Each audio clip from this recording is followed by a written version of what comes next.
Black and white television started to slowly fade. Now we live in an age where there is no demand for it. Older shows like Andy Griffith, Dragnet, and The Honeymooners are still broadcasted in black and white, though efforts were made to colorize some of those shows' episodes. TV wouldn't be what it is today without the original black and white broadcasts and products. Here's some interesting tidbits of trivia. Broadcasts that used the mechanical method provided a black and white image. In a way, even in the earliest days of television, they still used color.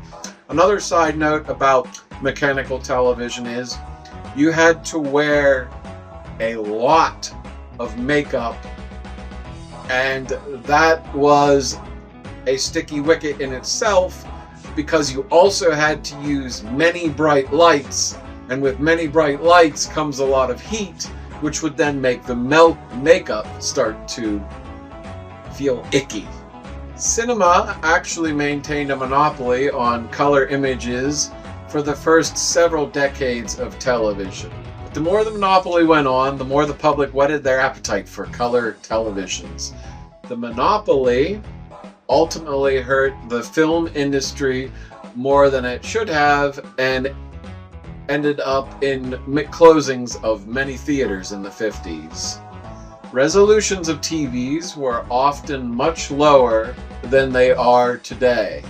When broadcasts started, they comprised of 405 horizontal lines, but by 1964 the resolution shot up to 625 lines because of advantages in technology.